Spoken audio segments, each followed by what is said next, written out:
This channel does not promote any violent, harmful, or illegal activities. All content provided by this channel is meant for an educational purpose only.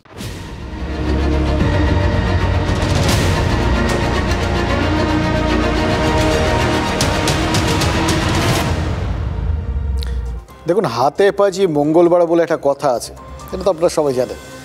আজ মঙ্গলবার নয়, আজকে শনিবার, এটাও জানেন, কিন্তু তবু হাতে পাঁজি নিতে হয়েছিল, জানেন তো। কারণ খুব জরুরি একটা জিনিস দেখার দরকার ছিল এবার দুর্গা ঠাকুর কিসে করে কৈলাসে ফিরছেন, মানে রিটার্ন জার্নিটা আর কি।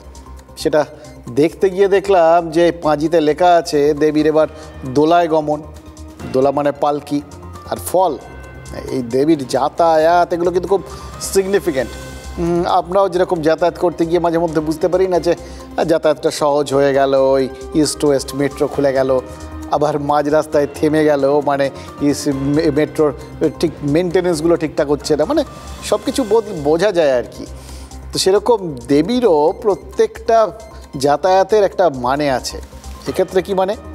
দোলায়াং মরকং ভবত, মানে দোলায় যদি দেবী গমন করেন তাহলে তার ফল হচ্ছে মড়ক। মড়ক মানে মহামারী, চিন্তার। এবার ভাবছিলাম যে তাহলে একটু টেনশন করা তো উচিত, তাই না? এরকম যদি একটা বিষয় হয়, এরকম যদি একটা নিয়ম থেকে থাকে, বা এরকম যদি ইঙ্গিত থেকে থাকে, তো ভাবলাম চিন্তা করে কি করব। বেশি চিন্তা করে লাভ নেই, কারণ এবছর দুর্গা এসেছেন গজে, তার তো একটা এফেক্ট আছে। সেই এফেক্ট বা আফটার শক তার, এগুলো আগে কাটুক, তারপর তার সুফলটা একটু ভোগ করি, তারপর নয় খারাপটা নিয়ে ভাববো। ওই যে পাঁজিতে লেখা আছে না, দুর্গার গজে আগমন মানে শস্যপূর্ণ বসুন্ধরা, মানে তাহলে আপাতত সব কিছু শুভ। প্লাস মাইনাসে কেটে যদি জিরো হয়ে যায় তাতেও খুব একটা অসুবিধে নেই, তার কারণ আপনার আমার জীবনে যা চলছে সেরকমই চলে। সুতরাং যদি যৌনতস্থ অবস্থা হয়, অর্থাৎ কিছুই না বদলায়, স্ট্যাটাস কো, ঠিক আছে, চলে যাবে। আমাদের এই মাঝখানটা যেটুকুনি যা পেয়ে গেছি কদিনের উৎসব, এটাই তো যথেষ্ট। তো এই গোটা বিষয়টায় একটা জিনিস কিন্তু আছে, জানেন তো, এই যে এই সুফলটা, মানে শস্য শ্যামলা বসুন্ধরা হয়ে যাবে, এটার তো অলরেডি আমাদের চারপাশটা যেরকম যা হয়ে আছে, বৃষ্টিতে ওই দুর্গা ঠাকুর আসার বিষয়টাই খানিকটা ঘেঁটে গেছে। বহু জায়গায় জলে ডুবেছিল শস্য, সেগুলো তো সব ঠিক আছে, কিন্তু আর কিছু এরকম ফল কি হয়, সুফল তো, মানে তখনকার অনেক দিন আগে যখন পাঁজি পুঁথি লেখা হয়েছিল, শাস্ত্র লেখা হয়েছিল, সে তো অনেক দিন আগে। তখন সুফল বলতে একমাত্র ওই ফসলই বোঝাতো। অর্থাৎ ফসল মানে কি? পেটের ভাত নিয়ে চিন্তা নেই, আর ভালো মানে সমৃদ্ধি, এইভাবে ব্যাপারটা দেখা যেতে পারে। এবার এত দিনকাল বদলে গেছে, অর্থনীতির মডেলটাই বদলে গেছে। মেন ব্যাপারটা কি আছে? পাপি পেট কা সওয়াল, আপনার আমার পেটের বিষয় আর কি। তো পেট ভরার বিষয়টা আগে যেরকম আমরা শুধু ওই চাল ডাল দিয়ে ভাবতাম, আজকাল তো এই পিৎজা পাৎজা কত কিছু আছে আর কি। এগুলো নিয়ে আমরা কেউ ভাবি নাকি? হ্যাঁ, এখন ধরে নিতে হবে, বেসিকটা শুধু ধরে নিতে হবে। সুতরাং আপাতত চিন্তা করবেন না, পেট ভরার চিন্তা নেই, সমৃদ্ধির চিন্তা নেই, এইটা আমরা ধরে নিয়েছি। এবার যদি ভরা পেটে সমৃদ্ধি নিয়ে মড়ক ঠড়ক লাগেই, তাতেই বা কি এলো গেল।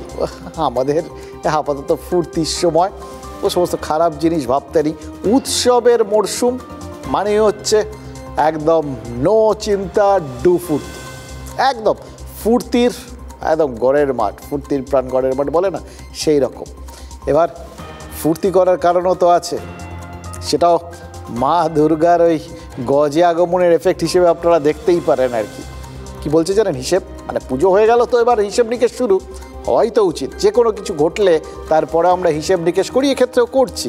এবং হিসেব নিকেশটা সেটা কিন্তু ওই গজে আগমনের সঙ্গে বেশ সঙ্গতিপূর্ণ, জানেন তো। 50,000 কোটি টাকার ব্যবসা নাকি পুজো শুরু হতে না হতেই শুরু হয়ে গেছিলো, মানে ওই জাস্ট ঢাকে কাটিয়ে হয়তো পড়বো করছে, তখনই নাকি 50,000 কোটি টাকার ব্যবসা হয়ে গেছিলো। আর শেষ পর্যন্ত সেই অঙ্কটা নাকি 1 লক্ষ কোটি ছাড়িয়ে যাচ্ছে। 1 লক্ষ কোটি, ভাবতে পারছেন? 1 লক্ষে 5টা শূন্য থাকে জানি, কিন্তু 1 লক্ষ কোটিতে কটা শূন্য? বিশ্বাস করুন ও বিশ্বাস করার কিছু নেই, বুঝতেই পারি। আমারও যেরকম সাহস নেই, আপনাদেরও সাহস নেই হিসেব করার, কটা শূন্য থাকে। আমাদের জন্য এই আলু পটলের হিসেব, ছেলে মেয়ের টিউশন ফি, ওষুধের খরচ খরচা, আর এই বাস ট্রামের যাতায়াত ভাড়া, নিজে মানে খুব বেশি হলে কি ওই নিকটাত্মীয়ের বিয়ে থা যদি থাকে, এই বাজারে অভিশাপ দিতে দিতে সোনার উপর দামের হিসেব এই পর্যন্ত, বাস ঠিক আছে। মানে যে হিসেবগুলো ওই শতক আর হাজারে হয় ওই পর্যন্তই আমাদের দৌড়, তার থেকে বেশি, তাও আবার 1,00,000 কোটির হিসেব, ওটা থাক ভাই, ওখানে থাক, ওটা নিয়ে আর ভাবছি না। কিন্তু বিষয়টা ভাবুন, অতগুলো টাকার ব্যবসা হয়েছে, এটা তো বুঝতে পারছেন। 1,00,000 কোটি টাকার যদি ব্যবসা হয়ে থাকে তাহলে সেটা অর্থনীতির ওপর কতটা প্রভাব ফেলছে সেটা একবার ভাবুন তো। এবার অর্থনীতি মানে তো আপনাকে আমাকে সবাইকে নিয়ে। এবার এই যে টাকাটা, এই যে 1,00,000 কোটি টাকা, এই টাকাটা নিশ্চয়ই কোথাও না কোথাও গেছে। অর্থনীতির এই একটা মজা আছে জানেন তো, বিষয়টা জটিল টটিল করে বোঝায়, কিন্তু সহজ করে বললে আপনার আমার হাতে খরচ করার কত টাকা আছে, সে টাকা আমার পকেট থেকে বেরিয়ে কার পকেটে যাচ্ছে, সবার পকেটে যাচ্ছে কিনা, এইটাই হচ্ছে মোদ্দা বিষয়। তো এটা যদি মোদ্দা বিষয় হয় তাহলে এই বিপুল পরিমাণ টাকা এই পুজোর বাজারে এক পকেট থেকে বেরিয়ে আরেক পকেট, সেই পকেট থেকে বেরিয়ে আরেক পকেট, এইভাবেই তো যাচ্ছে। কারণ আমরা জানি লক্ষ্মী চঞ্চলা, তিনি কোথাও গিয়ে যে কারুর পকেটে ঢুকে বসে যাবেন এরকম চট করে হয় না, একমাত্র রাজনীতিকদের ছাড়া। এবার সেটাও দেখুন, এতদিন ভাবতাম, কিন্তু যেদিন থেকে ওই টাকার পাহাড় দেখলাম আর জানলাম সেটা যাদের কাছে গিয়ে বসেছিল, একদম ফ্ল্যাটে ঢুকে বসেছিল, তারা পর্যন্ত তাকে ডিজোন করছেন, কিছুতেই মানতে রাজি হচ্ছেন এটা তাদের টাকা, এটা আমার না, এটা আমার না বলে দূরে ঠেলছেন। তখন বুঝলাম যে ওই লক্ষ্মী যথার্থই চঞ্চলা, তিনি না চাইলেও তাকে কেউ না কেউ চঞ্চল করেই দেবেন। তো এটা কিন্তু এক্ষেত্রে খুব কার্যকরী। এই বিশাল পরিমাণ টাকার ব্যবসাটা সেটা হয়েছে, এই বিপুল পরিমাণ টাকা জনগণের পকেটে পকেটে ঘুরেছে, এটা সবার থেকে ভালো। এটা যদি হয়, এটা কি সবাই আগের থেকে ভেবেছিলেন? এই দেখুন, এর আগে আমরা যখনই দেখেছি যে বিভিন্ন ওই পুজোর আগে থেকে দেখছিলাম না যে বিরাট রাজনীতি হয়ে গেল, যে বিভিন্ন সবাই ক্লাবগুলোকে অনুদান দেওয়া হচ্ছে। অনুদান দেওয়া কত সবাই মানে প্ল্যান করেছিলেন একরকম, তাদের প্রত্যাশা ছিল আরেক রকম। মানে মুখ ফুটে যখন বলতে গেছিল কেউ 1-এর বেশি বলতে পারেনি, 1,10,000 পেয়ে গেছেন হাতে গরম। এবার এই এতগুলো টাকা করে যখন সবাই পেয়েছিলেন, সেটা নিয়ে যথারীতি একটা রাজনীতি শুরু হয়ে গেছিল। মানে অর্থনীতিরও একটা রাজনীতি হয়, এটা বুঝতে পারছেন তো। এই নীতিগত ব্যাপারগুলো সব একে অন্যের সাথে সংযোগপূর্ণ, এটাও সেরকম ব্যাপার। দেখুন, এই যে গোটা বিষয়টা নিয়ে একটা রাজনীতি হয়ে গেল, এক ধরনের অর্থনীতি, পুজো অর্থনীতি বা ডোল অর্থনীতি, এই যে বিভিন্ন জিনিসগুলো, সেগুলোর সঙ্গে রাজনীতি যোগ হয়ে একটা জটিল পরিস্থিতি তৈরি হয়েছিল, হিসেব নিকেশ হচ্ছিল।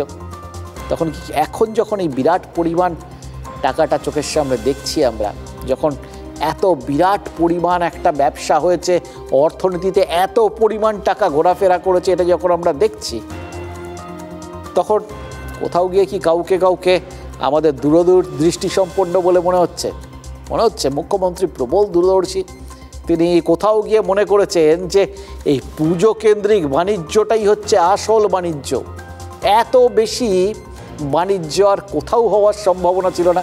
এবং এই বাণিজ্যের কথা মাথায় রেখে অতীত থেকে তাকে যে বাণিজ্যিক অভিশাপটা বহন করে নিয়ে চলতে হচ্ছে, সেটা যেহেতু চূড়ান্ত অমূলক ছিল এবং সেই ক্ষতি যে তিনি পুষিয়ে দিয়েছেন, এটা হয়তো তিনি ভেবে মনে মনে হাসছেন। এবার আপনারা ভাবছেন তো যে এর মধ্যে আবার ওই বাণিজ্যিক অভিশাপ করতে গেল। আরে এর মধ্যেই তো ছিল, এই পুজোর সময়ই তো ছিল 2008 সাল। খেয়াল করে দেখুন, 3রা অক্টোবর, সেবার ওটা দুর্গা পুজোর নবমী ছিল, আর বাংলার শিল্পের বিসর্জনের বাজনা বেজেছিল। টাটারা সেদিন সরকারিভাবে ঘোষণা করে দিয়েছিল যে সিঙ্গুরে তারা কারখানাটা করছে না। এখনও যার জন্য মমতা বন্দ্যোপাধ্যায়কে ওই বাম আর বিজেপির কটাক্ষ শুনতে হয় যে রাজ্যে আর শিল্পই হলো না, তার কারণ হচ্ছে সেই দিনের সেই সিদ্ধান্তটা।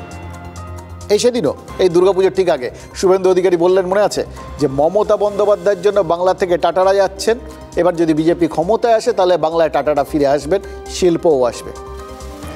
আজ যখন শুনলাম এবছর পুজোয় গত বছরের তুলনায় 15% বেশি ব্যবসা হয়েছে, তখন কি মনে হচ্ছিল জানেন?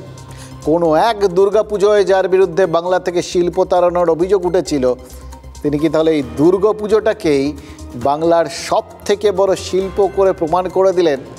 তার মতো শিল্পোদ্যোগী আর কেউ নেই। সেটা 2008 সাল। নবমীর দিন বাংলা বুঝেছিল সিঙ্গুরে টাটাদের কারখানার সম্ভাবনা শুরুতেই শেষ। 3 বছর পর 2011 সাল রাজ্যে পরিবর্তন এলো। মুখ্যমন্ত্রী হলেন মমতা বন্দ্যোপাধ্যায়। সরকার গড়ার 7 বছরের মাথায় 2018 সালে দুর্গাপুজোর অনুদান দিতে শুরু করলেন মুখ্যমন্ত্রী।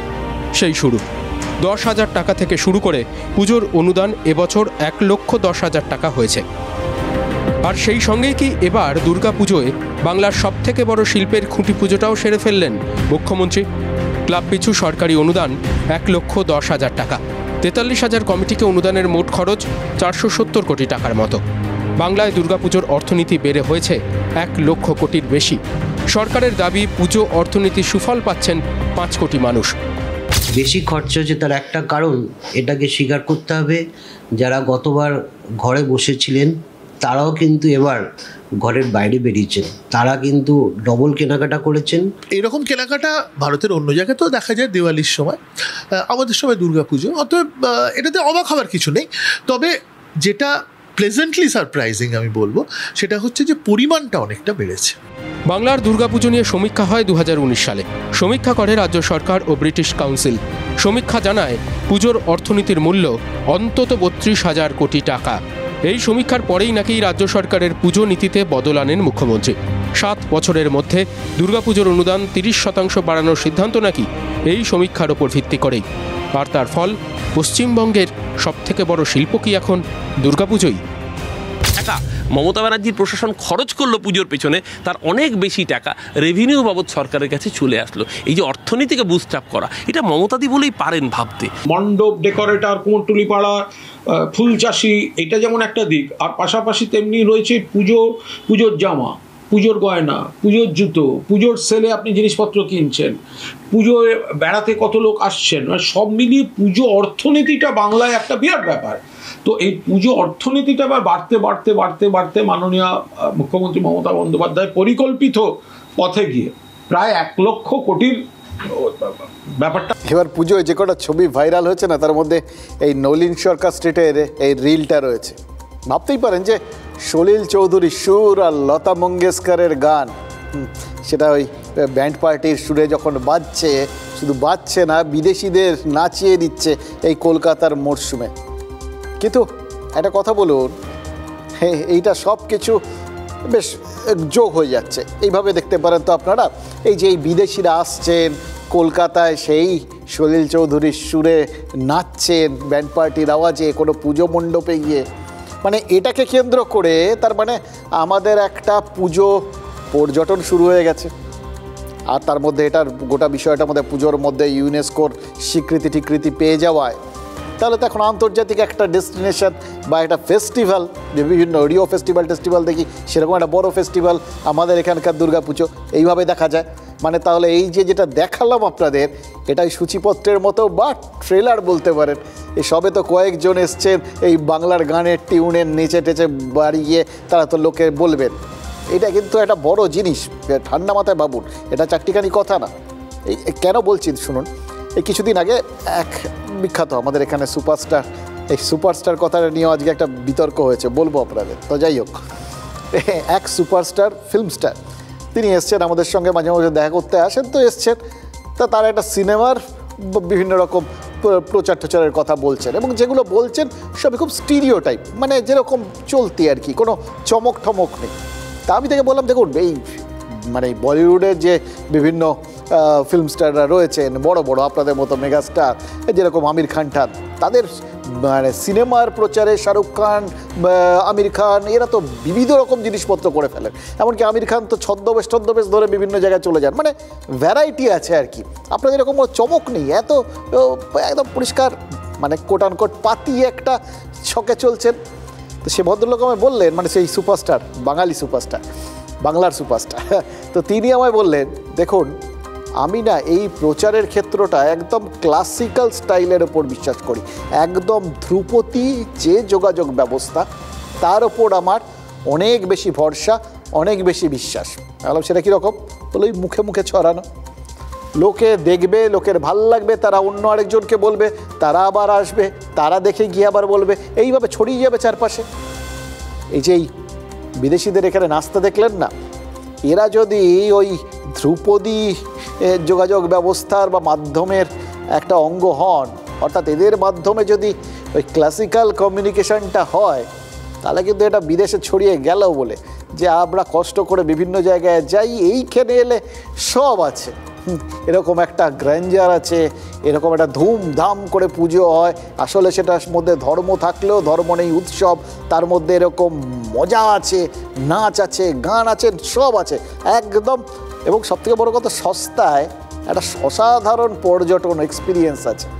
এটা যদি ছড়িয়ে যায় তাহলে বাংলায় কিন্তু একটা বিরাট বড় পুজো পর্যটনের একটা রাস্তা খুলে যাবে। এই সব নিয়েই আমরা আশাবাদী হতে পারি। এবার এগুলো নিয়েই তো এই 1 লক্ষ কোটি বাণিজ্যের উদাহরণটা আমরা দেখছি। পুজোকে কেন্দ্র করে ওই 2019 সালে যে সমীক্ষাটা হয়েছিল, যে সমীক্ষায় ধরা পড়েছিল এরা যে কম বেশি 35 কোটি টাকার ব্যবসা হতে পারে দুর্গাপুজোকে ঘিরে, সেই সমীক্ষার ফল এই ভিডিও। দুর্গাপুজোকে কেন্দ্র করে যে বিপুল পর্যটনের সুযোগ রাজ্য পেয়েছে, আরও বেশি করে যদি এরকম ক্লাসিক্যাল কমিউনিকেশনের লোকজন আসতে পারে তাহলে এটা তার ছবি। এবার অরূপ চক্রবর্তী বা কুণাল ঘোষরা বলতেই পারেন, যেভাবে বললেন যে সব কিছু মমতা বন্দ্যোপাধ্যায়ের জন্য হয়েছে। ইনফ্যাক্ট ওনাদের কথা শুনলে আপনাদের মনে হবে এই পুজোর কেনাকাটা, নতুন জামা, এই সব কিছুই মমতা বন্দ্যোপাধ্যায় ভেবেছেন বলে হয়েছে, তার আগে কেউ ভাবতো না। এটা তাদের ভাবার বা বলার মধ্যে কোনো অন্যায় নেই, তার কারণ রাজনৈতিক নেতারা, ওই সিনেমার একটা সিনেমা ছিল, আবার একটা সিনেমার উদাহরণ দিচ্ছি আপনাদের, যে সে তাতে বলা হয়েছিল, নামটার বাংলা করলে দাঁড়ায় একজন সৈনিক কখনো ছুটিতে যায় না। তো এই রাজনৈতিক নেতারা বা কর্মীরা তারাও তো এক ধরনের যোদ্ধা, সৈনিক, সুতরাং তারাও যে ছুটিতে থাকেন না এই দুর্গাপুজোর উৎসবের মরশুমে, তারা যে যুদ্ধটা চালিয়েই যাবেন বা তার ছায়াযুদ্ধ চালিয়ে যাবেন, এটা তার প্রমাণ। তারা তাদের কাজটা করেছেন, প্রচারটা সেরে নিয়েছেন, এটার মধ্যে কোনো অসুবিধা নেই। এবার তারা বলতেই পারেন, তারা আমাদের জানাতেই পারেন বা ভাবাতেই পারেন যে মমতা বন্দ্যোপাধ্যায় ভেবেছেন বলেই দুর্গাপুজো আরে বহরে ভেবেছে। এবার দেখুন তারা কি সুন্দরভাবে অর্থনীতির এই গোটা বিষয়টাকে রিলেট করে দিয়েছে। তারা বলেছেন 470 কোটি টাকা ইনভেস্টমেন্ট, আর তার থেকে অনেক বেশি 1 লক্ষ কোটি টাকা সেটা হচ্ছে আয়। এবার গোটা ব্যাপারটা যে শুধু 470 কোটি টাকা, ওটা তো শুধু সরকার অনুদান দিচ্ছে, কিন্তু তার বাইরে যে আরও কত লক্ষ কোটি টাকা এই সব সামগ্রিকভাবে পুজোয় ইনভেস্ট হয়েছে সেটা তো কেউ আলাদা করে হিসেব করবেন না। সুতরাং সেটা ধরলে সবটাই সরকারের বদান্যতা বলে ধরা যাবে না। সুতরাং তারা তাদের মতো করে ব্যাপারটা দেখিয়েছেন, কিন্তু এটা ঘটনা, একটা বিরাট পরিমাণ টাকা এখানে মানে ইনভেস্ট করা হয়েছে, আর তার পরিবর্তে একটা বিশাল পরিমাণ আয়ও হয়েছে, এবং আয় ব্যয়ের সামঞ্জস্য কত হয়েছে সেটা না ভাবলেও এই সমস্ত টাকাটাই তো ঘোরাফেরা করেছে আমাদের রাজ্যের মানুষজনের পকেটে পকেটে। সুতরাং অর্থনীতির মধ্যে একটা গতি এসছে, এটা ধরে নিতে হবে। এবার দেখুন এর সঙ্গে আপনারা যদি গোটা বিষয়টাকে তাদের কথাটা খানিকটা মেনে নিয়ে, বা আমরা এত যে আলোচনা করছি সেটাকে মাথায় রেখে যদি ওই সরকারি অনুদানের ভিত্তিতেই এত কিছু হয়েছে ধরে নেন, তাহলে একটা কথা, সরকারকে দূরদর্শী বলে ধরতে হবে, মুখ্যমন্ত্রীকে দূরদর্শী বলে ধরতে হবে, এবং তাকে কৃতিত্ব দিতে হবে, স্বীকার করতে হবে যে রাজ্য টাকাটা দিয়েছে সেটা জলে যায়নি, যা খরচ করেছে তার থেকে বেশি অনেক রিটার্ন পেয়ে গেছে। এটা একদিক থেকে তাদের জন্যও ভালো, সবার জন্যই ভালো, মানে রাজনীতিকরা সাধারণ মানুষের জন্য ভেবেছেন, দূরদর্শীর মতো কোনো চিন্তাভাবনা করেছেন এবং সেটা বাস্তবায়িত হয়েছে, এরকম তো সচরাচর হয় না। সুতরাং যদি হয়ে থাকে তাহলে সবার ভালো, আপনার আমার মঙ্গল, ভবিষ্যতে আরও ভালো কিছু হওয়ার চান্স আছে। কিন্তু যদি সেটা না হয়, যদি দেখা যায় যখন ওই টাকা পয়সাগুলো দেওয়া হয়েছিল তখন সেটা শুধুমাত্র রাজনৈতিক লাভের হিসেব কষেই দেওয়া হয়েছিল, অত দূরের কোনো লাভের কথা মাথায় না রেখে তাৎক্ষণিক ভোটের লাভের কথা মাথায় দিয়ে এই পুরো ব্যাপারটা করা হয়েছিল। যদি মনে করা হয় যে এই যে উৎসবটা এখন আড়ে বহরে টানতে টানতে, ইলাস্টিকের মতো টানতে টানতে যে লম্বা করা হয়েছে, এটা আসলে এই অর্থনীতিটা অতদিন ধরে সচল থাকবে সেটা ভেবে নয়, আসলে রাজনৈতিক লাভটাকে দীর্ঘায়িত করা যাবে। বা এক্ষেত্রে রাজনৈতিক লাভটা কি, মানে মানুষজন দীর্ঘদিনের জন্য উৎসবে মেতে থাকবেন এবং নিজেদের সমস্যার কথা ভুলে থাকবেন, মানে প্রশ্ন করবেন কম, অনুযোগ জানাবেন কম, এতে সরকারের লাভ, শাসকের লাভ, রাজনীতির লাভ, মোদ্দা কথা। সেইটা মাথায় রেখে যদি গোটা বিষয়টাকে এরকম করা হয়ে থাকে, সেই জন্যই যদি ইলাস্টিকের মতো উৎসবটাকে টানা হয়ে থাকে, এইটা যদি হয়, এই দুটো জিনিস, তাহলে কিন্তু মাথায় রাখতে হবে দুটো কথা।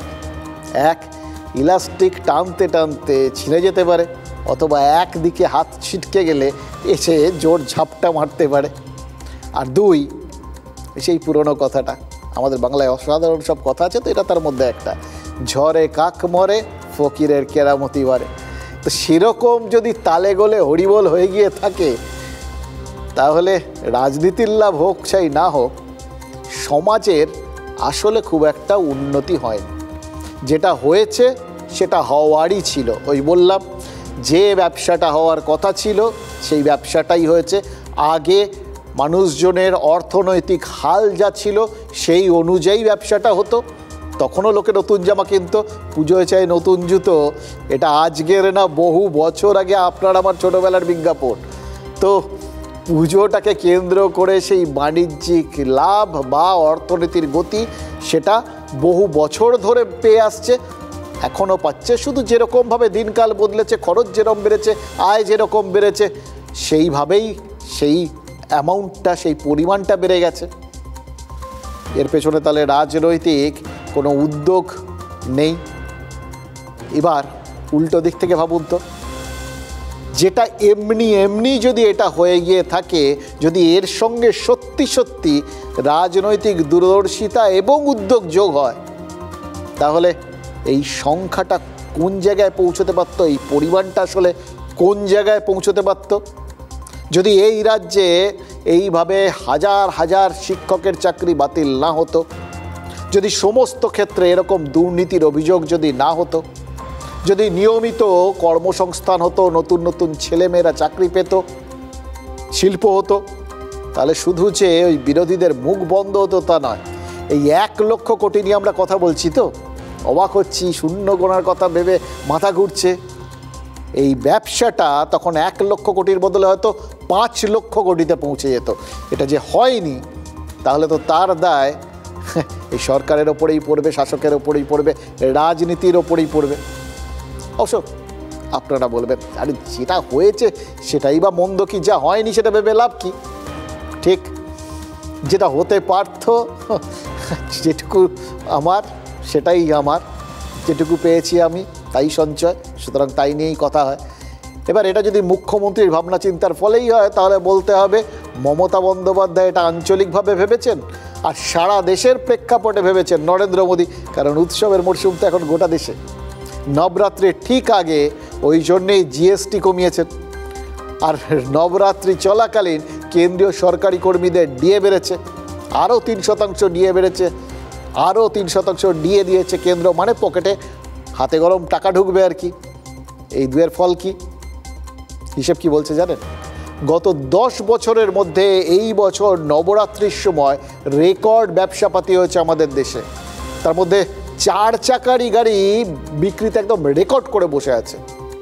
ভাবা যায়, গাড়িটা এখনও সাধারণ যে কোনো মানুষ যখন তখন চাইলেই কিনতে পারেন। এখনও যাদের গাড়ি আছে, তাদের যাদের 11 নম্বর বাস ভরসা বা 2 চাকা ভরসা, তারা কিন্তু একটু খানিকটা শ্লাঘার চোখে দেখেন যে এটা ওরা গর্ব অনুভব করে, শ্লাঘা অনুভব করে বড় বেশি।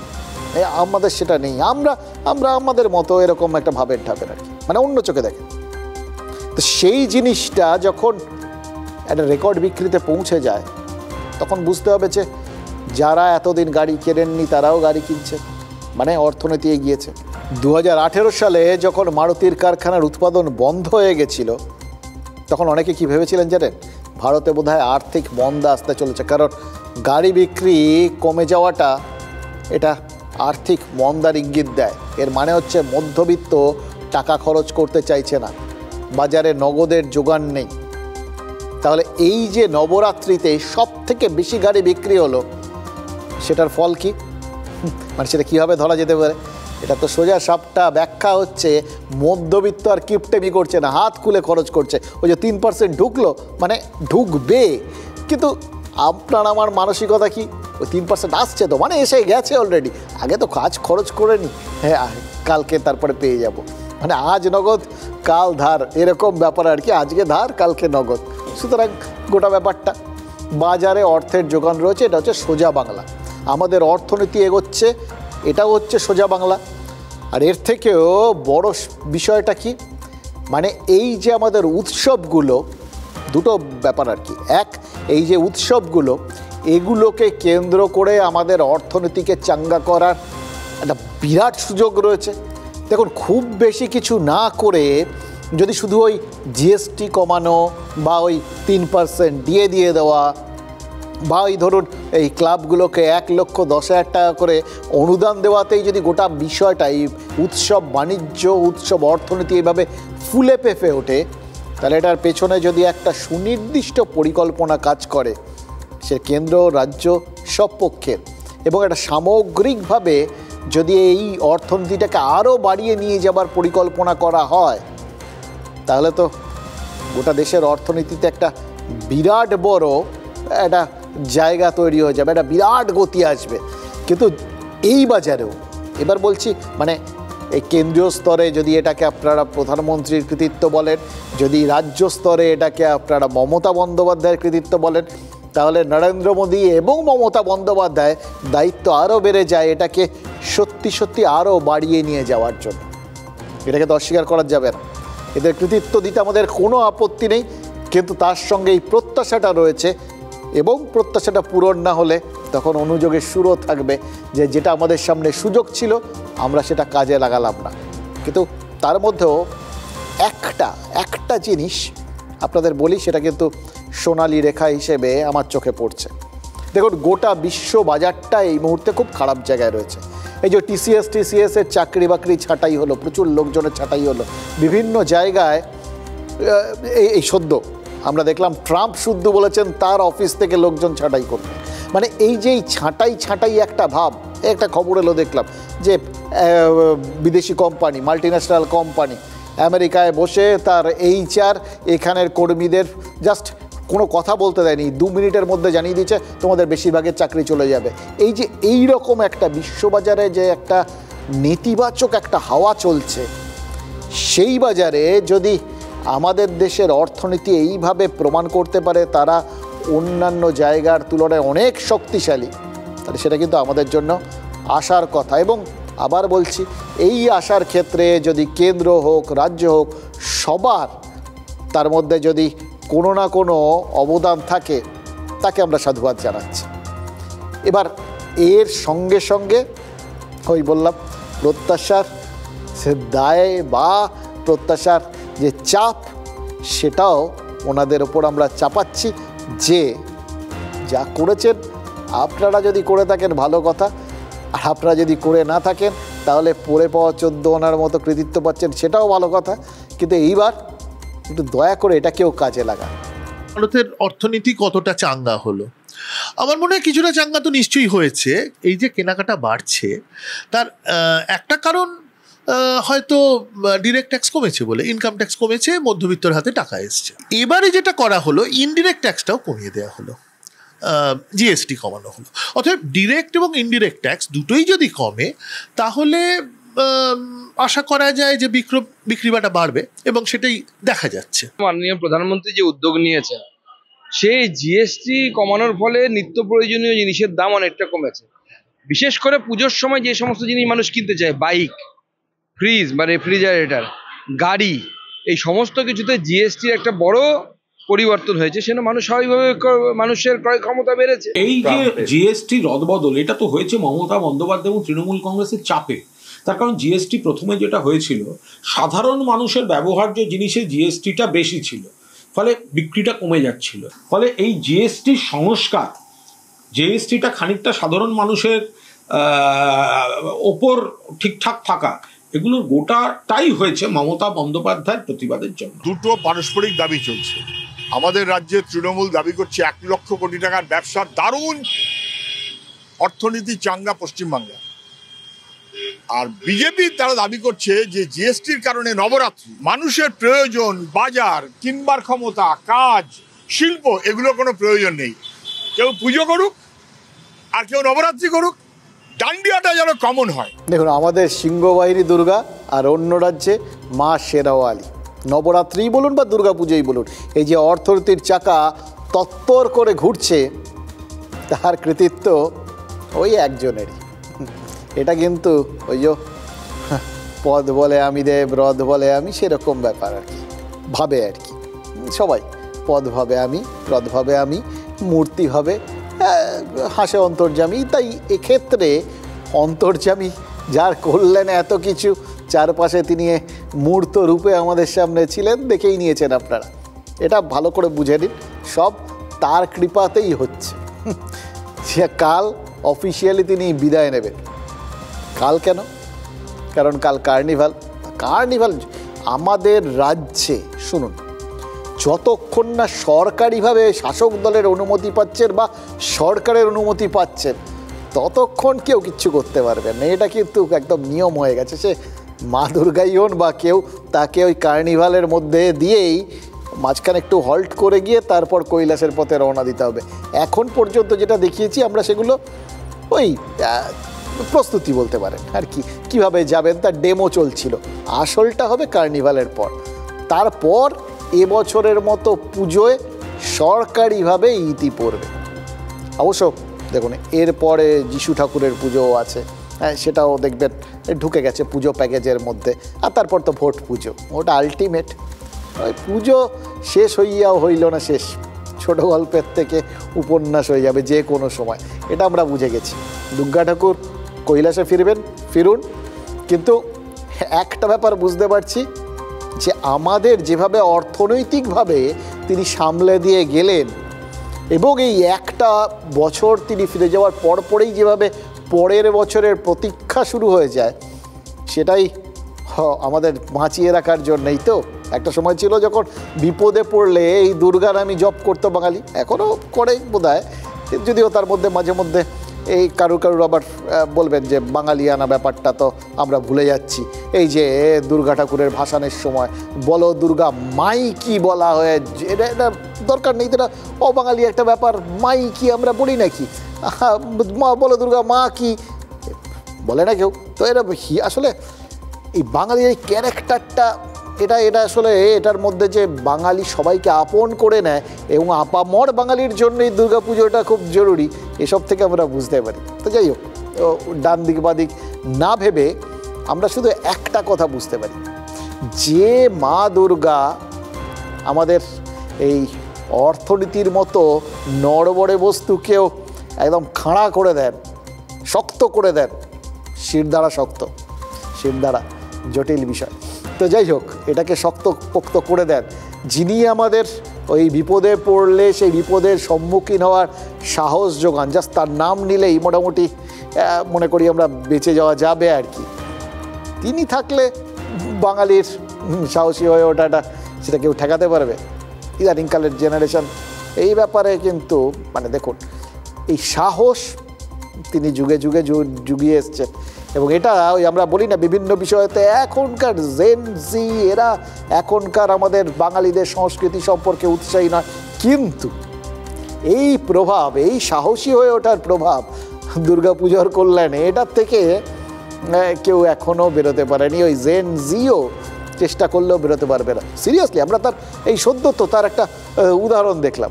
বীরভূমের রামপুরহাটের এক তরুণী একটু বেশি অবশ্য সাহসী হয়ে উঠেছিলেন। বিসর্জনের শোভাযাত্রার সময় একবার পুলিশের গাড়ির মাথায় চড়ে বসেছিলেন। কোনো ক্রমে পুলিশের গাড়ির থেকে নামানো হয় মত্ত তরুণীকে। এবার বলতে পারেন যে এটা নিছক আইন শৃঙ্খলার সমস্যা, কিন্তু এই সমস্যার একটা উল্টো পিঠও তো আছে। তা হলো নাগরিকের নিরাপত্তা। উৎসবের বাংলায় নির্ভয়ে রাস্তায় বেরোচ্ছেন মেয়েরা, সাহস পাচ্ছেন এরকম গাড়ির ছাদে উঠে নাচতে। তরুণীর এই কাণ্ড কারখানা কিন্তু প্রমাণ করে যে সেই সুযোগটা আছে। এবার এই বিষয়টা কে কীভাবে ব্যাখ্যা করবেন জানি না, কিন্তু এটার একটা সরকারি তথ্য প্রমাণ অলরেডি হাতে আছে। সেই হাতে নিয়ে এসেছেন কলকাতার মহানাগরিক ফিরহাদ হাকিম, এবং এক্ষেত্রে তার এই হাতিয়ারটা এটা কিন্তু সর্বভারতীয় হাতিয়ার। তাই জন্যেই সচরাচর ওই কেন্দ্রীয় স্তরের কোনো জিনিস সেখানে এখানকার মানুষজনের খুব একটা বা শাসক দলের লোকজনের খুব একটা ভরসা থাকে না, কিন্তু এই একটা জিনিস তারা কিন্তু গর্ব করে প্রত্যেকবার হাতিয়ার করেন। মেয়রের হাতিয়ার কি? ন্যাশনাল ক্রাইম রেকর্ডস ব্যুরোর রিপোর্ট, এনসিআরবি। এই এনসিআরবির 2023-এর রিপোর্ট অনুযায়ী ফের দেশের নিরাপদতম শহর হয়েছে কলকাতা। মানে টানা 4 বছর কলকাতার দখলে এই শিরোপাটা। এবার 2023 কেন? কারণ ওরা একটু পিছিয়ে চলেন আর কি, অনেক কিছু রিপোর্ট আছে তো, সব কম্পাইল করে তারপর তারা রিপোর্ট দেন। কিন্তু এই রিপোর্ট এই যে বিভিন্ন কিছু আসে, সেইটা নিয়ে বিরোধীদের এমনিতে হয়তো তাদের এই রিপোর্ট দিয়ে বিরোধীদের প্রচার বা বিরোধীদের ওই বড় মুখটাকে ভোঁতা করে দিতে চাইছেন শাসক দলের নেতা নেত্রীরা, এটা ঠিক আছে। কিন্তু বিরোধীরা আবার ওই যে তথ্য প্রমাণ যেগুলো আসে, যেগুলোর ভিত্তিতেই রিপোর্টটা তৈরি হয়, সেই জায়গাটাতেই এই কোথাও গিয়ে সরকারকে বেঁধার চেষ্টা করেন। প্রত্যেক বছরের রিপোর্ট আসে আর প্রত্যেক বছর বিরোধীরা বলেন আরে ওখানে তো কোনো তথ্যই দেওয়া হয় না। আমাদের রাজ্যে, আমাদের এখানে কোনো রকম এই নিগ্রহ, মহিলাদের নিগ্রহের ক্ষেত্রে চট করে তো পুলিশ ওই কমপ্লেনই নেয় না, তাও বা জোর জার করে যদি কমপ্লেন যেটুকুনি যে জমা পড়ে সেটা ওই কেন্দ্রীয় স্তরে পৌঁছয় না। তাই জন্য সাদা খাতা সব জায়গায় জিন্দাবাদ। সাদা খাতা জমা দিয়ে কত লোক সেই চাকরি পেয়ে গেছিল শিক্ষক নিয়োগের পরীক্ষায়, দেখেননি? স্যার এক্ষেত্রেও সাদা খাতা জমা দিয়ে বাংলা নিরাপত্তার দিক থেকে 1 নম্বর হয়ে উঠছে। এটা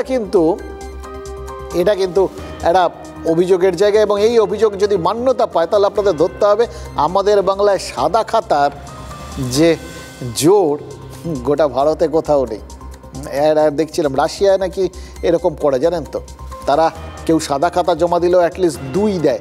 তার কারণ হচ্ছে যে হয়তো সে পারেনি কিন্তু পড়াশুনো তো করেছে, তার ওই যে সেই চেষ্টাটা সেটাকে স্বীকৃতি দিতেই নাকি 2 দিয়ে দেওয়া হয়। আমরা যেরকম আগে বলতাম পরিষ্কার পরিচ্ছন্নতার জন্য 2, সেই রকম ব্যাপার আর কি। তো যাই হোক, এই বিষয়টাকে নিয়ে এখন একটা মোদ্দা কথা বিতর্ক তৈরি হচ্ছে। দেখুন, আপনি আমি কি দেখছি, আপনার আমার সেই জিনিসটা যদি আমরা দেখি তাহলে এটা আমাদের মানতে হবে যে বাংলায় হয়তো এরকম সত্যিই অবস্থা নয় যে চারপাশে দিকে দিকে মহিলা নিগ্রহের ঘটনাই শুধু ঘটছে, মেয়েরা সত্যিই রাস্তাঘাটে বেরোতে পারেন না। এটা যেরকম ঘটনা নয় তেমনি এটাও ঘটনা, বেশ কিছু ঘটনা তো ঘটছে, সেই ঘটনাগুলোও তো কাঙ্ক্ষিত নয়। কম হচ্ছে না বেশি হচ্ছে সেটা আলোচ্য নয়, আলোচ্য হচ্ছে কেন, এটা তো 0 থাকার কথা। নিরাপত্তার অভাব না থাকলে, লোকজনের মধ্যে যদি একটা বেপরোয়া ভাব না থাকে তাহলে এই ঘটনাগুলো ঘটবে না, কিন্তু ঘটছে তো। সাম্প্রতিককালে এত কিছু ঘটনা ঘটেছে রাজ্যের বিভিন্ন জায়গায়, যেভাবে নারী নিগ্রহের অভিযোগ, ধর্ষণের অভিযোগ, এগুলো আপনাদের দেখিয়েছি আমরা, সেগুলো তো মিথ্যে নয়, সেগুলো ঘটেছে, এটা বাস্তব। এবং সেইগুলো আমাদের এই নিরাপদতম জায়গা হওয়ার যে একটা গর্ব, হ্যাঁ, বাঙালি হিসেবে, বাংলার একজন হিসেবে এটা নিয়ে তো আমরা গর্ব করতেই পারি। গর্ব করার যে বস্তুটাকে নিয়ে তো গর্ব করবই, কিন্তু সেটা কি আমরা সত্যিই করতে পারছি? কোথাও গিয়ে মনের মধ্যে ওই তিলোত্তমার ধর্ষণ, খুনের ঘটনা এগুলো বিঁধছে না? এনসিআরবির এই রিপোর্ট অবশ্য 2023-এর, অর্থাৎ তিলোত্তমার খুনের আগে, আর সেখানেই তো বিষয়টা প্রশাসনের কাছে আরও অস্বস্তির, কারণ তা দেখিয়ে দিচ্ছে লাগাতার 4 বছর ধরে নিরাপত্তার শীর্ষে থাকা শহরেই এইরকম ধর্ষণ আর খুনের ঘটনা ঘটে যেতে পারে, তিলোত্তমার ধর্ষণ খুনের ঘটনা। এবং খেয়াল করে দেখুন, তিলোত্তমার ধর্ষণ খুনের ঘটনার পর রাজ্যের ওই উত্তরবঙ্গ থেকে দক্ষিণবঙ্গ পর্যন্ত বিভিন্ন জায়গায় বিভিন্ন রকম নারী নিগ্রহের ঘটনা ঘটেছে।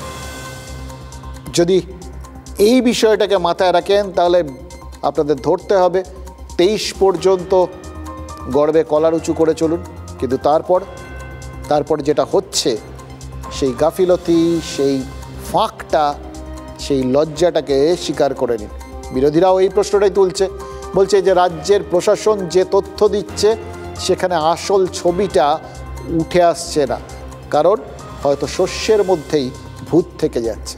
আজকের এই কেন্দ্রীয় সরকারের সমীক্ষা বোঝাচ্ছে যে কলকাতা শহর ভারতবর্ষে যত মেট্রোপলিটন সিটি আছে, যত মেট্রোপলিস আছে, তার মধ্যে সব থেকে নিরাপদ হচ্ছে কলকাতা। এরা ঘরে বসে রিপোর্ট তৈরি করে, এই জন্য এই ধরনের রিপোর্ট দিতে পারে। আজকে কলকাতায় একটা কর্মস্থলে যেখানে অসুরক্ষিত মানুষ মেয়েরা, সেখানে তার শিক্ষা প্রতিষ্ঠানে যেখানে অসুরক্ষিত, সেখানে কলকাতাকে সুরক্ষিত শহর বলে দিত। আপনি যদি রিপোর্ট নাই পাঠান, আপনি যদি ঘটনার এগুলো তথ্যগুলো এনসিআরবি কে নাই দেন, তাহলে তো আপনি ফার্স্ট ক্লাস ফার্স্ট, আপনার জিরো, আপনার অপরাধ শূন্য, আপনি করেই দিতে পারেন, সবাই করতে পারে এটা। দেখুন, যারা এই রিপোর্ট নিয়ে গর্ব অনুভব করবেন, এই তিলোত্তমার বাবা মায়ের কথা যখন শুনবেন বা তারা যখন এই প্রশ্নগুলো তুলবেন, তার চোখের দিকে তাকিয়ে কতটা গর্ব তারা দেখাতে পারবেন? লজ্জায় চোখটা কি একটুখানি ঝুঁকে যাবে না? এটা কিন্তু মানতে হবে, জানেন তো, সত্যিটা সত্যি। যদি 23 পর্যন্ত গর্ব অনুভব করার মতো পরিস্থিতি থেকে থাকে, তাহলে স্বীকার করে নি যে 23-এর পর আমাদের কিন্তু লজ্জিত হওয়ার মতো ঘটনা ঘটেছে, এড়ানো যাবে না।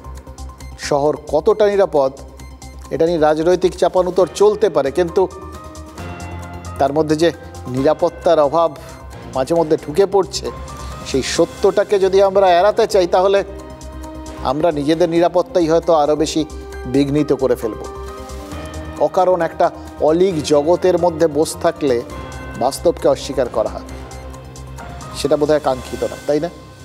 এবার মুশকিল হচ্ছে, এরকম নিরাপত্তার অভাব কি শুধু মহিলাদের ক্ষেত্রেই না, এটা রাজনৈতিক জগতেও রয়েছে। এইটা হচ্ছে আসল পয়েন্ট। কারণ রাজনীতিকরা যতক্ষণ না নিরাপত্তার অভাব বোধ করেন নিজেরা ব্যক্তিগতভাবে, ততক্ষণ তারা বিশ্বাস করতেই রাজি হন না যে এরকম কিছু আদৌ আছে। এবার সেরকমই তো দেখছি, কুণাল ঘোষ তিনি নিজেই কি স্বয়ং নিরাপত্তার অভাব বোধ করছেন? তৃণমূলের মুখপাত্র এই যে তিনি পোস্ট করে জানিয়ে দিচ্ছেন যে ঈশান কোণে তিনি মেঘ দেখছেন। কিসের মেঘ দেখছেন বলুন তো? দশমীর পর তার হঠাৎ বিদ্রোহী সুর সবাইকে চমকে দিয়েছিল, আর তারপরেই একদিনের মধ্যে সেই বিদ্রোহের সুরটা একটু বদলে গেছে অভিমানে। এবার দেখুন, আমাদের বিভিন্ন অনুভূতিগুলো সেগুলো প্রতি মুহূর্তে বিভিন্ন রূপ নেয়, রূপ চেঞ্জ করে, বদল হয়, একটার থেকে আরেকটায় যায়। এটাই তো মজা অনুভূতির, অভিব্যক্তির, এটাই তো মজা। হুঁশিয়ারি দিয়েছিলেন যে তার লেজে আগুন দিলে হনুমানের মতো তিনি পারফর্ম করে ফেলতে পারেন, এরকম একটা ব্যাপার ছিল আর কি। এটা নিয়ে রাজনৈতিক জল্পনা তুমুল শুরু হয়ে গেছিল। সকলেই ভাবছিলেন এবার কি আবার বড় কোনো পদক্ষেপ করছেন নাকি, মানে বিদ্রোহী হয়ে গেলেন নাকি কুণাল ঘোষ। এবার আজ নিজেই তিনি সেই জল্পনার অবসান করেছেন, কিন্তু জল্পনা থামাননি, একটা থামিয়ে আরেকটা নতুন জল্পনা তৈরি করে দিয়েছেন। সোশ্যাল মিডিয়ায় লিখে দিয়েছেন অভিমান ছিল কিন্তু দল ছাড়ার কথা ভাবেননি, এবং সঙ্গে সঙ্গে দলনেত্রী মমতা বন্দ্যোপাধ্যায়ের পাঠানো শারদীয়ার শুভেচ্ছা বার্তাও পোস্ট করেছেন। এটা হয়তো গতবারও পেয়েছিলেন, তখন হয়তো পোস্ট করেননি। এবার এটা পোস্ট করাটাও তাৎপর্যপূর্ণ কিনা সেটা যারা রাজনৈতিক বিভিন্ন ঘটনাবলীকে খুব মানে মাইনিউটলি খেয়াল করেন না, তারা বলতে পারবেন কেন গতবার করেননি এবার করলেন কেন, নাকি গতবারও করেছিলেন তখন এরকম অভিমানের সুর ছিল না কিনা, এরকম বিভিন্ন কিছু। সিরিয়াসলি মনে নেই গতবারের কথাটা, নয়তো আপনাদের সামনে সেটাও তুলে ধরতে পারতাম। যাই হোক, কিন্তু এবারে যে পোস্ট করেছেন সেটা অত্যন্ত গুরুত্বপূর্ণ এবং ইঙ্গিতপূর্ণ। নিজেকে এতদিন পরেও তৃণমূল পরিবারের সৈনিক বলে যে সার্টিফাই করতে হচ্ছে, এটাও ইঙ্গিতপূর্ণ। এবার দেখুন, হঠাৎ নিজে জল্পনা উস্কে দিয়েছিলেন, নিজে সেই জল্পনায় জল ঢেলেছেন, আবার সেই জলটা দিয়ে আবার ভাসিয়ে দেওয়ার, নতুন জল্পনায় ভাসিয়ে দেওয়ার চেষ্টা করেছেন। এগুলোর মধ্যে একটা সাইডিস্টিক প্লেজার আছে, জানেন তো, এটাও বলতে পারেন অনেকে, যেটা একটা মানসিক ধরন আর কি, যে মানুষজনকে ক্রমাগত একটা অদ্ভুত ধাঁধার মধ্যে রাখা, একটা ধাঁধার থেকে ধাঁধার সমাধান হলো করছি, নতুন ধাঁধা এসে পৌঁছে গেল, আবার মাথা ঘামানো।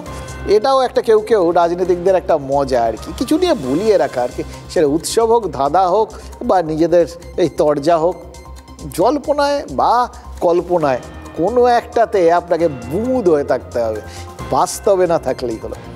অনেকেই বলছেন যে এই আসলে পুজোর আনন্দে গা ভাসানো বাঙালিকে ফের রাজনীতি মনে করিয়ে দিয়েছেন কুণাল ঘোষ, অনেকটা ওই বিজ্ঞাপনের টিজারের মতো বিদ্রোহী মন্তব্য করেই মানুষের নজর ঘোরানো, কিন্তু ওই কল্পনার জগৎ থেকে জল্পনার জগতে নিয়ে যাওয়া।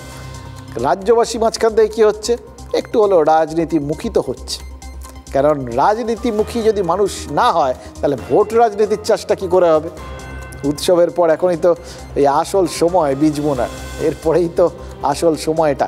এই টাইমলি মাটি চাষ করে ভালো করে ওই বীজ বোনার মতো পরিস্থিতি তৈরি করে দেওয়া, এটা কিন্তু রাজনৈতিক নেতারা খুব ভালোভাবে জানে।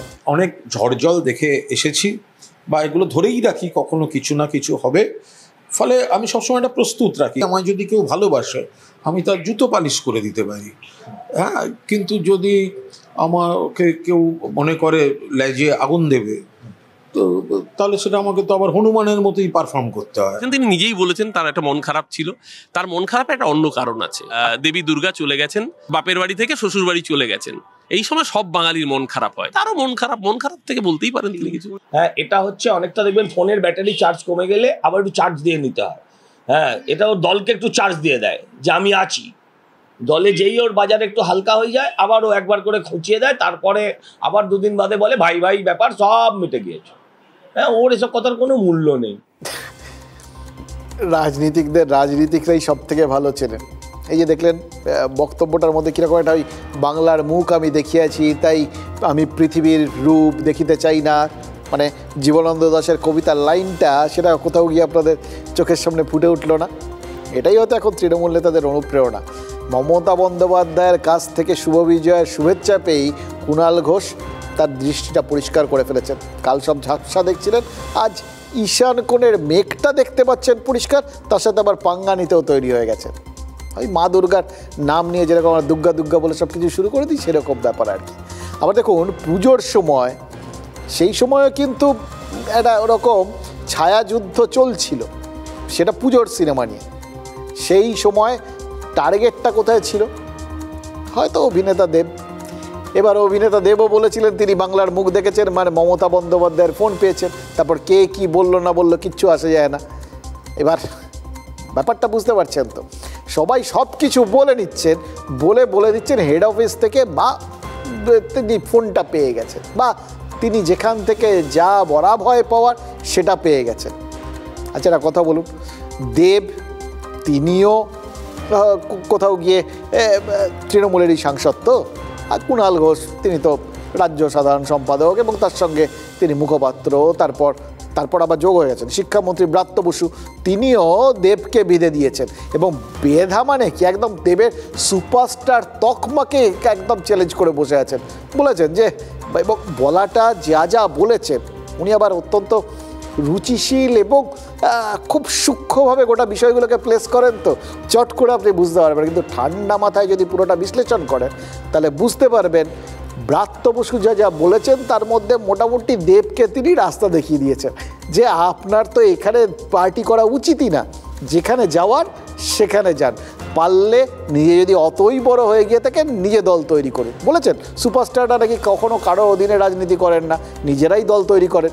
দক্ষিণে এরকম উদাহরণ রয়েছে, এমজি রামচন্দ্রন, এনটি রামারাও, চিরঞ্জীবী, পবন কল্যাণ, রজনীকান্ত, কামাল হাসান, হাল আমলের থালাপতি বিজয়, মানে নাম তো অসংখ্য, তারা প্রত্যেকে কিন্তু নিজের পার্টি করেছেন। এবার শিক্ষামন্ত্রী এই সমস্ত উদাহরণগুলো হাতে রেখেই দেবকে এই পাল্টা রাস্তা দেখিয়ে দিয়েছেন আর কি। মানে সোজা বাংলা, দলের মধ্যে তিনি যে মিসফিট, তিনি যে নিজেকে যেভাবে দেখেন বা দেখতে চান সেটাকেই যে তিনি চ্যালেঞ্জ করে তাকে রাস্তা দেখাচ্ছেন, এটা পরিষ্কার। এবার দেব এর বদলে পাল্টানো বেশ কিছু উদাহরণ দিতে পারতেন, অমিতাভ বচ্চন রাজীব গান্ধীর অধীনে বা কংগ্রেসের টিকিটে লোকসভায় পর্যন্ত গেছিলেন। এবার পরে বোফোর্স কেলেঙ্কারির সময় নিজের ইমেজ পরিষ্কার রাখতে রাজনীতি থেকে বেরিয়েছেন, এটা অবশ্য ঘটনা। ঢোকার আর বেরোনোর দুটো বিষয় তো আছে। তো তিনি পার্টলি নিতে পারতেন, কিন্তু তিনি সেই সমস্ত জায়গায় ঢোকেননি। অবশ্য শিক্ষামন্ত্রীর ব্যাখ্যায় রাজনীতিতে সুপারস্টার জিনিসটা আলাদা, এবং বাংলার রাজনীতিতে তার কাছে সুপারস্টার একমাত্র মমতা বন্দ্যোপাধ্যায় এবং স্টার একমাত্র অভিষেক বন্দ্যোপাধ্যায়। মানে স্টার সুপারস্টার দুটো তকমা তিনি দুই হেড অফিসে সমানভাবে ভাগ করে দিয়েছেন, আর পড়ে রইল না বাকিদের জন্য। সবাই তো ওই সাইড একটা ছোটোখাটো মানে সহকারী অভিনেতা টভিনেতা, সাইড ক্যারেক্টার, এরকম ব্যাপার আর কি। তো এই জায়গায় দেবকে নামিয়ে আনলেন কেন? হঠাৎ করে দেবকে এরকম টার্গেট করলেন কেন সবাই? এইটা হচ্ছে প্রশ্ন। এটা কি এই পুজোর বাজারে নিজেদের যেটা লোকে সব থেকে ভালোভাবে বোঝে, অর্থাৎ গোষ্ঠীদ্বন্দ্ব, এই বিষয়টাকেই হাইলাইট করে চেনা জিনিস লোকে চট করে মনে রাখবে? না, রাজনীতি চলছে, এখনও আছে, আমরা পুরো ভুলে থাকলেও বাকি সব কিছু ভুলে থাকি, কিন্তু রাজনীতিকে ভোলা যাবে না, এবং এই গোষ্ঠীদ্বন্দ্ব যাদের মধ্যে রয়েছে তাদের ভোলা যাবে না, এরকম মাথার মধ্যে ঢুকিয়ে দেওয়ার চেষ্টা? নাকি কোথাও গিয়ে মনে হচ্ছে যে দেব তো তারা যে সুরে কথা বলছেন, আসলে ওপর মহল থেকে তিনি হয়তো বরা ভয় পেয়েছেন, কিন্তু সেই বরা ভয়টাকে সঙ্গে নিয়ে যেটা করছেন সেটা ঠিক তাদের লাইনে যাচ্ছে না। তারা যেভাবে বিজেপির প্রতি তেড়ে ফুড়ে লাগছেন, দেব হয়তো সেভাবে লাগছেন না। তারা যেভাবে বিজেপির সঙ্গে সম্পর্কযুক্ত আর্টিস্টদের মোটামুটি এখানে কাজকর্ম দেওয়ার রাস্তাটা প্রায় বন্ধ করে দিয়েছেন বলে মাঝে মধ্যেই ওই রুদ্রনীলরা অভিযোগ করেন, দেবের সিনেমায় কিন্তু সবাই থাকছেন, সেই বিজেপি করা লোকজনও আছেন, সেখানে শিল্পীর স্বাধীনতা বলছেন। তা এই যে এই বিষয়গুলো, এগুলোই কি কোথাও গিয়ে এক যাত্রায় পৃথক ফল করে ফেলছে? এটা কি কারোর মনে হচ্ছে? সেই জন্যেই কি আসলে এই সমালোচনাগুলো অন্য কিছু না, এগুলো জাস্ট দলের যে নিয়ম নীতি সেগুলোই দেবকে মনে করিয়ে দেওয়ার চেষ্টা। যে সত্যিকারের সুপারস্টার সে নিজের দল গড়বে। সুপারস্টার কখনো যদি সুপারস্টার হয়, সত্যি সুপারস্টার হয়, তার অধীনে থেকে দল করবে না। তাহলে তৃণমূল কংগ্রেসে যদি কেউ সুপারস্টার থাকে তার নাম মমতা ব্যানার্জি, স্টার যদি কেউ থাকে তার নাম অভিষেক ব্যানার্জি।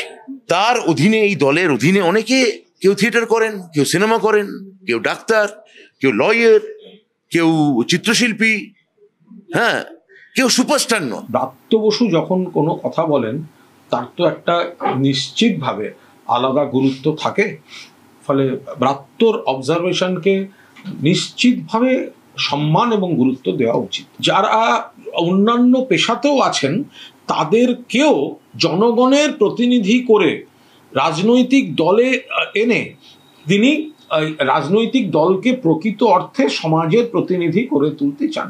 ফলে সুপারস্টার বা মেগাস্টার বাংলায় মমতা ব্যানার্জি। আমি বলতে চাইছি না, যাদের একটু দায়িত্ব আছে, নিজের দলের লোককে যে কিছু বলতে হয় তো দলের নাম খারাপ হবে। লোকে তো বলছে একই দল তো মোর ইম্পর্টেন্ট। তো সেই জন্য আমি কিছু বলতে চাইছি না, বাট সিএম আমাকে যা বলার তিনি বলেছেন এবং আমি সেটাও এখানে বলতে চাইছি। বাট আমার কারোর প্রতি কারো কমপ্লেন, সিএমকেও বললাম, দিদিকেও বললাম, দিদি আমার অ্যাকচুয়ালি কারো আপনিও ঢুকবেন না, ছেড়ে দিন। না না না ঠিক আছে, তো ওনার কাছে খবর গেছে, উনি ভেবেছেন দেব কষ্ট পেয়েছে, I am so sweet of, মানে তিনি ফোন করেছেন।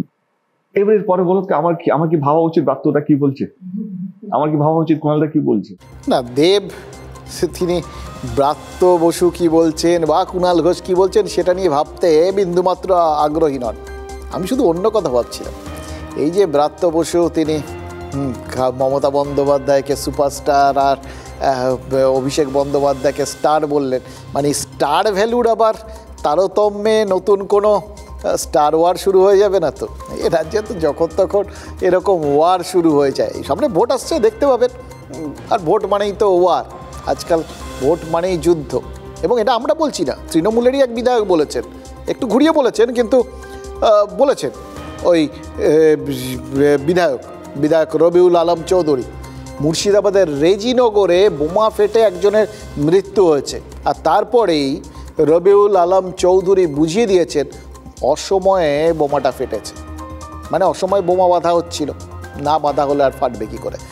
সামনে তো ভোট নেই, ভোটটা একটু দূরে আছে, কিন্তু এই বর্ষা বাদলার সময়, মানে ওনার বক্তব্য এই সময় বোমা বাঁধার কথা নয় আর কি, অকারণে কেন বোমা বাঁধা হচ্ছিল এই প্রশ্নটা তুলে দিয়েছেন তৃণমূল বিধায়ক। এবার দেখুন, বিধায়ক যখন বলছেন তখন ধরে নিতে হবে ঠিক বলছেন।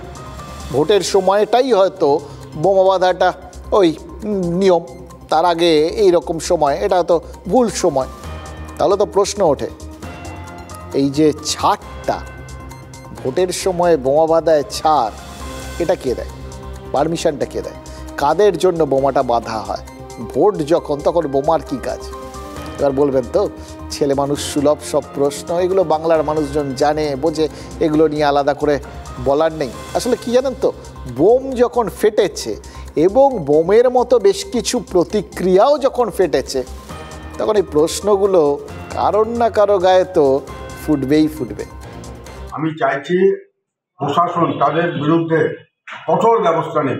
ভোট এখনো অনেক দেরি, এখন কিসের জন্য বোমগুলা বেঁধেছে এবং কার ইন্ধনে বেঁধেছে এবং কে ওর নির্দেশ দিয়েছে, সেটা ইমিডিয়েট পুলিশ তদন্ত করে বের করুক। দেখুন, কুণাল ঘোষের এই কথাগুলো শোনার পর থেকে, মানে ওই লেখাটা, ওই ঈশান কোণে মেঘ টেক, তারপর থেকে মেঘ ব্যাপারটা মাথার মধ্যে ঘুরছিল। এবার এই মেঘ থেকে বৃষ্টি, তাহলে আবার অসময় বোমে ড্যাম্প পড়ে যাওয়া, অনেক কিছু সম্ভাবনা সেগুলোও মাথার মধ্যে আসছিল। কোনটা থেকে কি লিঙ্ক আর কি, সব কিছু রাজনীতি ঠিক খুঁজে নেয়। দেখুন, সিঁদুরে মেঘে বৃষ্টি হয় না, তা সত্ত্বেও ঘর পোড়া গরু ওই সিঁদুরে মেঘ দেখে ভয় পায়। কেন জানেন? কারণ তার মাথার ওপর ছাদটাই নেই। এবার আমরাও তো এই যেটা অসময়ে যাই হোক, ভয় পাওয়াটা তো আপনার ওপর একদম কোথাও গিয়ে পড়তে গেছে, একদম পুরো আমাদের সবার একটা অবশ্য কর্তব্য হয়ে দাঁড়িয়েছে। আপনি আমি সবাই ভয় ছাড়া আমরা যেন কোনো সময় না থাকি। সিঁদুরে মেঘ হোক, মানে যে কোনো রকম মেঘ, বেগুনি, হলুদ, সবুজ, যা খুশি হোক, ভয় পেতে হবে। এটা হচ্ছে একদম বেস লাইন। দেখুন, অবশ্যই বাস্তবটা, বর্ষায় অর্ধেক বাংলায় ঘর পোড়া গরু হয়ে গেছে। সামান্য বৃষ্টি হলেই এখন বুকধুক করে। মহালয়ার পর দিন কলকাতা ডুবে গেছিল। এবার কলকাতা ভেসে উঠতেই গ্রাম বাংলা ডুব মেরেছে। মানুষজনের ওই কোথাও এপাশ উঠলে এপাশ ডোবে, এপাশ উঠলে ওপাশ ডোবে, এইরকমই তো ব্যাপার। নবমী আর দশমীতে দক্ষিণবঙ্গ অনুরাগের ছোঁয়া পেয়েছে প্রকৃতির। ঘাটাল পঞ্চমবারের জন্য ডুবে গেছে। পশ্চিম মেদিনীপুরের জনপদ ওই পুরাণের মৈনাক পর্বত হয়ে দাঁড়িয়েছে, ডুবেই থাকে সবসময়।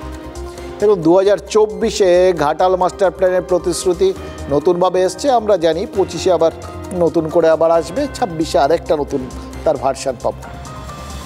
প্রকৃতি ঘাটালবাসীর ওপর একটু বেশি স্নেহপরায়ণ, জানেন তো, ভালোবাসে বেশি। এই স্নেহের জন্যেই তারা ভরিয়ে দেন তাদের নিম্নচাপে এবং বৃষ্টির জলে। অবশ্য এর ভাগটা শুধু ঘাটাল বা শুধু বাংলা নয়, প্রতিবেশী ঝাড়খণ্ড সহ 12টা রাজ্যও পাচ্ছে। মোদির বারাণসীও হাবুডুবু খাচ্ছে। ঝাড়খণ্ডের ঢালে রয়েছে বাংলা। নিম্নচাপের অতিবৃষ্টির জল ডিভিসির বাঁধে জমা হয়, আর তারপরেই বাঁধ বাঁচাতে ডিভিসি যেই জল ছাড়ে তাদের ভাসিয়ে নিয়ে যায় আমাদের এখান থেকে অভিযোগের বন্যা। নিম্ন দামোদর অববাহিকা একদিকে ভাসে, আর সঙ্গে সঙ্গে অভিযোগের মুখে পড়ে তারা। এবারও মুখ্যমন্ত্রী মমতা বন্দ্যোপাধ্যায় অভিযোগ করেছেন যে উৎসবের সময় বাংলাকে বিপর্যয়ের মুখে ফেলার একটা চেষ্টা হয়েছে, বাংলার বিসর্জন করতে দেওয়া হবে না। এবার বাংলার বিসর্জন মানে বাংলাকে ভাসিয়ে দেওয়া হচ্ছে, সেটা করতে দেওয়া হবে না, তার মানে বুঝতেই পারছেন। এটা আবার আপনাদেরকে আমাকে আশাবাদী করে তুলতে পারে যে রাজনীতিকরা তারা পরম শক্তিধর, তারা সমস্ত কিছু করতে পারে না। তো জলের ওই ওপর থেকে নিম্নগামী যে একটা ধর্ম রয়েছে, সেটাকেও বদলে দেওয়া যেতে পারে। এবার সেটা কিভাবে রাজনীতির জল কোন দিকে গড়াবে সেটা আমরা ভবিষ্যতে বুঝতে পারবো।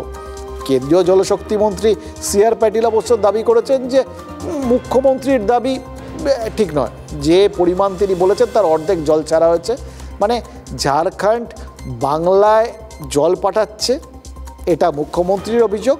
আর মুখ্যমন্ত্রী যে পরিমাণ জল ওখানে পাঠানোর কথা বলছেন তা নয়, বেশ কিছুটা জল ফেরত নিয়ে নিচ্ছে কেন্দ্র, এটা হচ্ছে কেন্দ্রের বক্তব্য।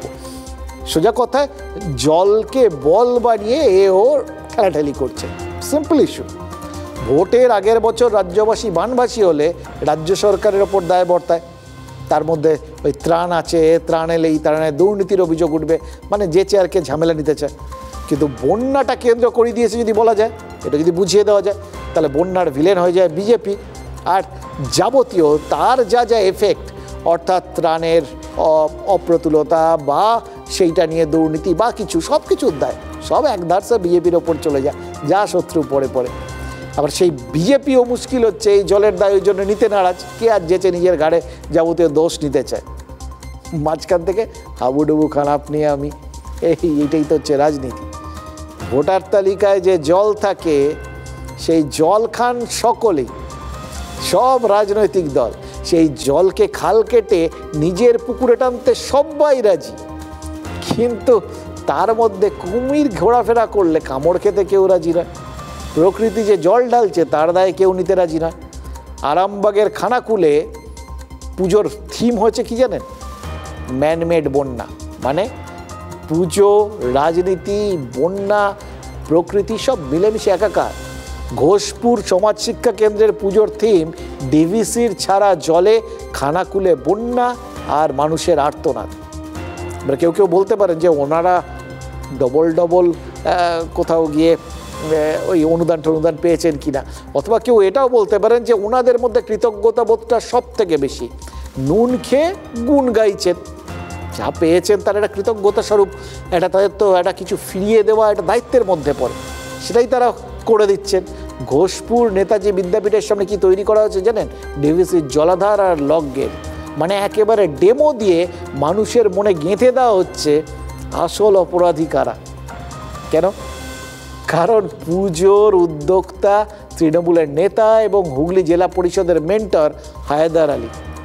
আর দ্বিতীয় কারণ, যারা পুজো দেখতে আসছেন তারা বিজেপির সম্ভাব্য ভোটার।